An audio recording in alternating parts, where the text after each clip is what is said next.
cancer du larynx. Donc d'abord quelques généralités. Donc c'est un cancer qui touche à peu près 5 hommes pour une femme. Dans 90 à 95% des cas, c'est des carcinomes épidermoïdes.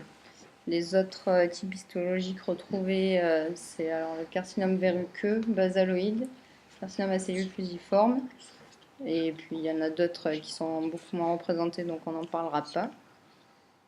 Donc les localisations, donc majoritairement c'est la localisation glottique. Ensuite les susglottiques et les moins fréquents, c'est les cancers sous-glottiques. Donc c'est un cancer qui est principalement lié à la consommation tabagique et à la consommation d'alcool, et surtout les deux cumulés. Et enfin, il existe des formes liées à l'HPV et qui sont de meilleurs pronostics.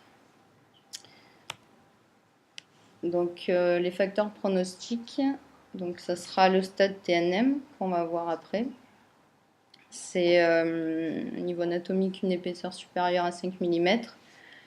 Les limites chirurgicales, donc ce que la tumeur va envahir, on verra après les extensions. Après l'histopronostic, donc ça c'est au niveau de la napate en post-opératoire. Et enfin, le pronostic global, c'est un cancer qui présente une survie à 5 ans, donc pour les susglottiques qui est de 65 à 75%. Voilà. Pour les cancers glottiques de 80 à 85% et pour les sous-glottiques qui est de plus mauvais pronostic. Donc d'anatomie vite fait, donc on a les trois plans, le susglottique, le plan glottique et le plan sous-glottique. Au niveau de la présentation clinique, donc ça va se présenter par une dysphonie, une dysphagie, une dyspnée. Donc ça c'est surtout pour soit des grosses tumeurs, soit les tumeurs du plan glottique. La dysphagie et la gêne pharyngée, ce sera plutôt pour les tumeurs supraglottiques. Et la dyspnée, elle peut être soit liée par l'obstruction, donc ça pour les 3 étages, et soit une immobilité laryngée. D'autres présentations cliniques, donc des hémoptysies, des tuméfactions cervicales, assez fréquents. Et puis après le tableau clinique du patient. Donc l'extension locale, pour les tumeurs susglottiques, elle va se faire donc au niveau de la loge HTE et au niveau de la base de langue, plutôt vers le haut et pour les tumeurs glottiques, donc la commissure antérieure, la corde contralatérale, les cartilages, et puis évidemment les plans sus et sous-glottiques. Et pour les cancers sous-glottiques, l'extension vers l'œsophage et le sinus piriforme. Donc à distance, c'est des cancers qui métastasent, qui sont lymphophiles, sauf pour ceux du plan glottique, qui sont très peu lymphophiles. Et les métastases à distance, c'est surtout le poumon, le médiastin, l'os et le foie, un peu moins, je crois.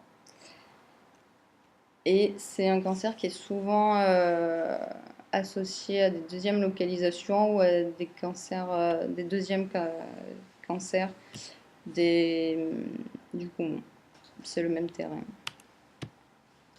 Donc devant toute suspicion du cancer du larynx, donc ce qu'il va falloir faire, c'est une nasofibroscopie pour mettre en évidence la lésion, la mobilité des cordes vocales.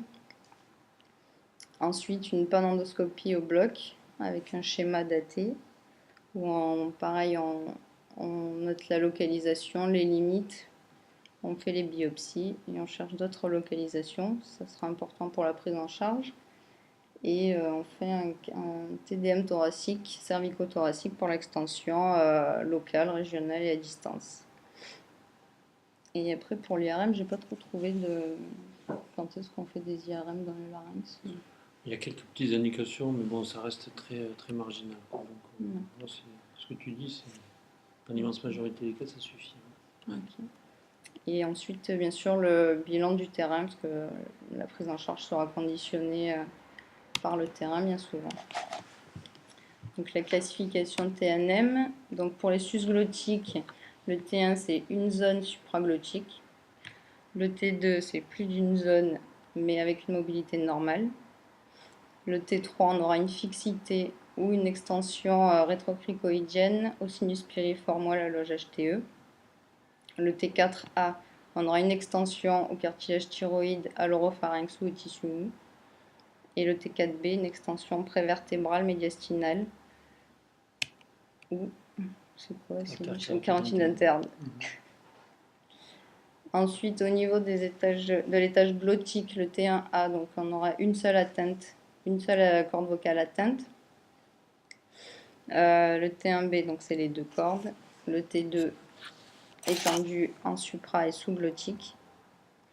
Le T3, on aura une extension au pharynx et sinon des cordes vocales fixées. Et le T4, donc pareil que pour le susglottique, une extension cartilage thyroïde, au tissu mou, à l'oropharynx. Et le T4B, pareil, une extension prévertébrale, médiastinale ou la carotide interne. Et pour le sous-glottique, donc c'est la sous-glotte. T2, la glotte, mais avec mobilité normale. Le T3, c'est un larynx fixé. Et T4, c'est pareil que pour les deux précédentes. Pour les adénopathies, donc N0, pas d'adénopathie. N1, inférieur à 3 cm. N2A, entre 3 et 6 cm. Etc. Ouais. Donc, le traitement, donc il va y avoir plusieurs armes thérapeutiques. La chirurgie avec l'endoscopie, le robot, la laryngectomie partielle ou totale par voie ouverte. La radiothérapie, la chimiothérapie. Il y a aussi les thérapies ciblées que j'ai pas mis. Et ce sera une prise en charge qui sera surtout pluridisciplinaire, avec une prise en charge nutritionnelle, addictologique et une prise en charge de la douleur aussi qui va être importante. Donc pour les chirurgies partielles, donc il y a une classification de l'European Laryngological Society pour les cordectomies. Donc ça, je ne vais pas vous les détailler. Les chirurgies partielles verticales. Donc la laryngectomie verticale frontolatérale. Donc c'est une résection avec une cordectomie et le cartilage thyroïde en avant qui va partir. C'est pour les patients qui sont en général non exposables pour faire du laser ou du robot et avec une extension à la commissure antérieure. Les laryngectomies frontolatérales avec épiglotoplastie. Donc c'est les deux cordes vocales mais on garde un arythénoïde. Ensuite, les chirurgies partielles horizontales, donc CHP et SHEP. Donc c'est là on enlève tout le cartilage thyroïde et on garde toujours au moins un arythénoïde. Donc je ne vais pas trop détailler parce que j'en ai jamais vu. J'ai pas tout. On en voit plus beaucoup, mais on en reparlera. Voilà. Donc après les laryngectomies supraglottiques, donc là on préserve les cordes vocales, les arythénoïdes et on fait une pexie de base de langue et de la thyroïde. Et enfin la laryngectomie totale où on enlève tout le larynx, des vallécules jusqu'à la trachée. Et voilà, les élargies, on enlèvera le sinus piriforme avec, et les laryngectomies carrées où on fera une résection cutanée associée. Donc la chirurgie ganglionnaire, donc c'est des évidements fonctionnels le plus possible. Il sera systématique du T2, T3, T4.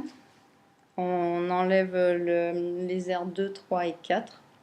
Et on a une exception pour les T1, T2 du pan glottique parce qu'on disait qu'ils étaient très peu lymphophiles.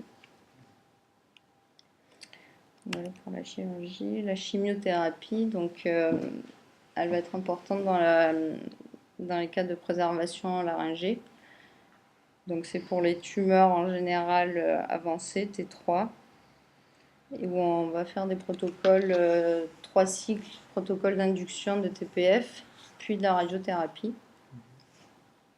Ensuite, sinon, dans les tumeurs inopérables, ce sera une radiochimio concomitante. Et parfois, elle a une indication adjuvante aussi en post-opératoire en fonction des critères histopronostiques et de la tumeur initiale. Et les biothérapies, donc l'Erbitux, c'est dans le traitement palliatif plutôt. Donc là, j'en prends un peu les indications thérapeutiques. Donc pour les T1, T2, on va essayer de favoriser les chirurgies endoscopiques. Donc pour ça, on a dit qu'il fallait des patients exposables. Donc soit les cancers glottiques, soit les supraglottiques avec les cordectomies ou avec le robot. Et pour les patients qui seront non exposables, on préférera les laryngectomies partielles par voie ouverte. Pour les tumeurs localement avancées, donc les T3, T4, soit on partira sur le protocole de préservation laryngée, donc avec les TPF d'induction, puis la radiothérapie. Et pour les T4, pour les gros T4, on partira plutôt sur une laryngectomie totale d'emblée ou radiochimio en fonction là c'est plus en fonction du terrain.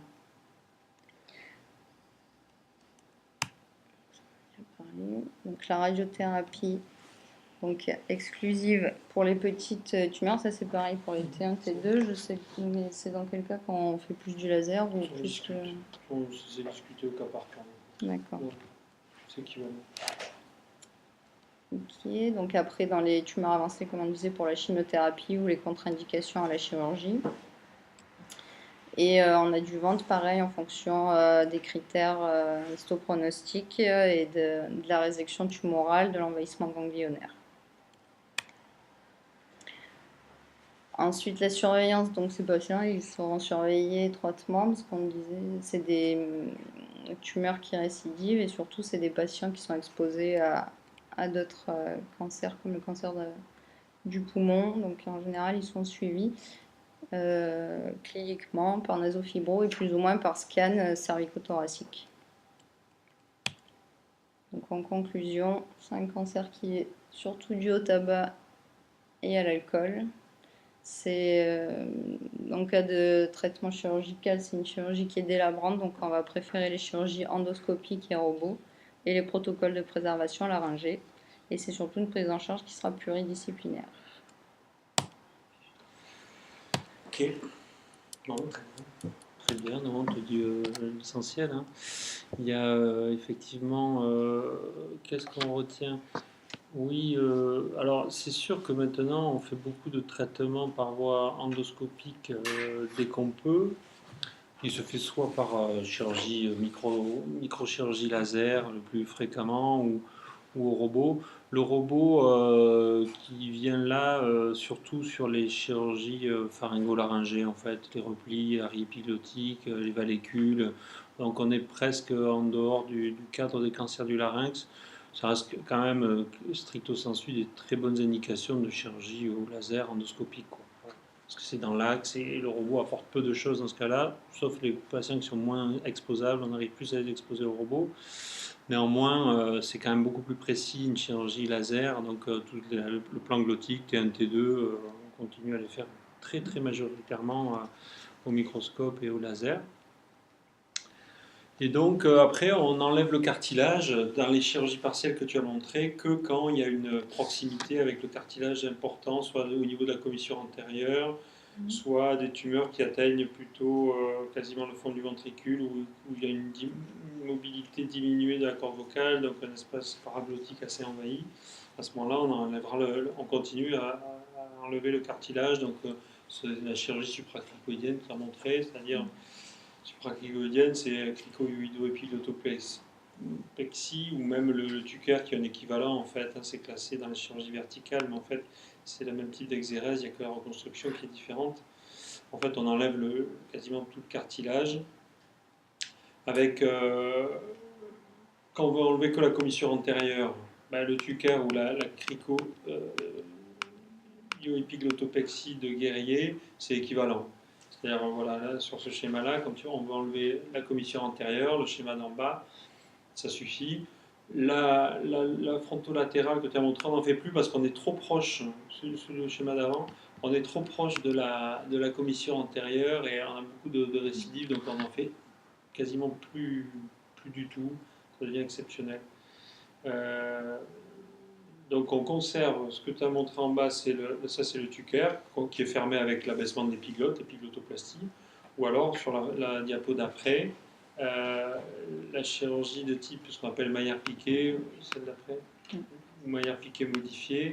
Voilà, donc il n'y a pas de schéma, mais en fait c'est la même exérèse de la CHEP, sauf que soit dans la technique modifiée, ben, on n'enlève que quasiment la partie antérieure du cartilage thyroïde, on laisse la partie postérieure, ou alors dans la classique, on enlève tout le cartilage thyroïde. Ça permet d'avoir une sécurité sur le cartilage, parce que ce qu'on n'a pas non plus peut-être affiné sur l'extension des cancers glottiques, c'est que le stade T2, tu peux avoir le stade T2, on peut avoir une hypomobilité, mais c'est pas la corde vocale n'est pas fixée. Donc quand on reste dans les T2, mais parfois il y a des T2 où on est quasiment pas loin du cartilage, notamment sur la commission antérieure, et donc on passe à des chirurgies qu'on appelle subtotales ou supracricoïdiennes. Voilà. Il y a aussi dans la classification le T3, en fait, dans les plans glottiques, le T3, même quand il y a une invasion minime du cartilage thyroïde, on garde encore la classification de T3. On n'est pas en T4. Ce qui veut dire que, comme tu disais, on essaie de pousser au maximum les préservations laryngées, parce que tant qu'on reste en T3, même s'il y a une extension minime au cartilage thyroïde, on conserve une indication de préservation laryngée, et c'est là qu'on peut faire des IRM parce que c'est ce qui donne le mieux la connaissance de l'envahissement du cartilage thyroïde. Parce que comme ce cartilage thyroïde il est plus ou moins ossifié, plus ou moins calcifié, parfois on voit des trous au scanner alors que bon, il n'y a pas forcément d'invasion. Donc là on fait des IRM pour justement arriver à délimiter le T3 un peu fort, qui reste un T3, du T4 où on a un envahissement globalement de transfixion du cartilage thyroïde. Où là on abandonne l'idée de la préservation laryngée et on passe sur un traitement radical, laryngectomie totale. Mais sinon, voilà, je crois que c'est des petites précisions, mais pour le reste, après, il est certain que pour la chirurgie partielle, la chirurgie endoscopique, le bilan, il faut insister sur le bilan pré-thérapeutique, c'est-à-dire en consultation. Là, on a vu un cas tout à l'heure avec Thibaut, un patient adressé pour une cordectomie laser par un collègue, annoncé comme un T1A, du coup, une seule corde vocale. Bon, avec des photos au bloc opératoire, on voit effectivement, on a l'impression que, bon, deux choses dans le bilan. On fait une nasofibroscopie, le côté pathologique, il est quasi immobile. Donc on est sur un gros T2 et pas sur un T1A. Et dernière chose, le scanner en coupe horizontale montre en sous-glottique, on a une perte de l'aspect ovale de la sous-glotte et du côté atteint, il y a une atteinte sous-glottique manifeste. Donc là, on va refaire l'endoscopie, voir, mais on est sûrement sur plus un T3 que même pas un T2 et encore moins un T1A. Donc les indications de chirurgie partielle, que ce soit endoscopique, conservatrice ou de chirurgie ouverte comme ça repose vraiment sur le bilan et là on peut vraiment faire varier les cas de T1A à T3. Et même, je me demande s'il n'y a pas une effraction intercricothyroïdienne, on serait quasiment sur un T4. Donc, intérêt du bilan très important. Et ça, c'est le bilan, sont les chirurgiens qui vont faire le geste, qui doivent le faire absolument. Ça peut pas peut pas se déléguer ou être uniquement se baser sur des constatations qu'on n'a pas faites directement. Bon, sinon, c'est un bon résumé.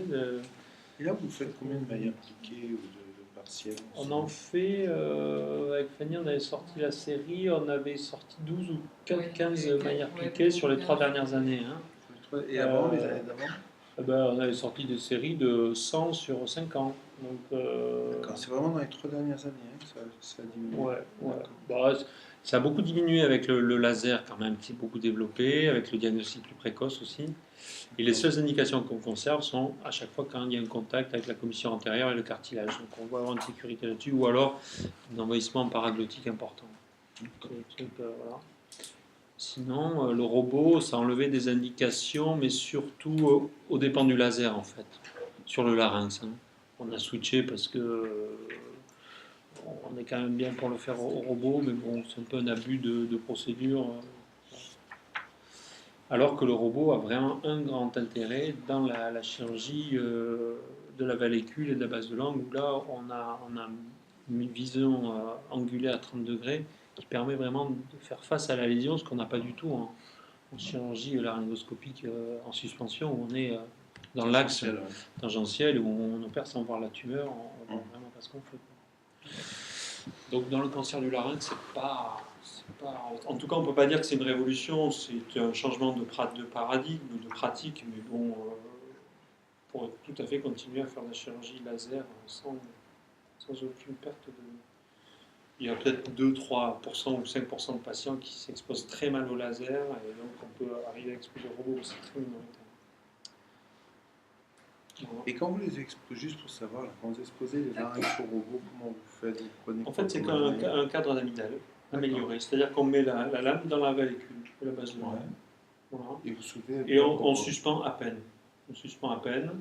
Et puis la vision endoscopique à 30 degrés vers l'avant, et les instruments qui sont à 30 aussi, qui sont articulés en fait, permettent d'opérer jusqu'à la commission antérieure. En fait. On est de l'intérieur et d'arrière en avant. D'accord. Voilà. Alors bon, il y a quelques cas inexposables qu'on arrive mieux à exposer à ça, mais bon, c'est quand même. Après, on est grossier sur la chirurgie puisqu'on travaille à la monopolaire, quoi. Donc c'est quand même bon. On fait mieux en termes de précision de coupe. Hein. Alors il existe les lasers à diode, là, celui qu'on a acheté, là, qu'on va bientôt avoir, là, c'est le petit laser. Bon, ça permet de travailler un peu plus finement, mais enfin, c'est pas du micro spot de laser. Ben là, il est dans les cartons.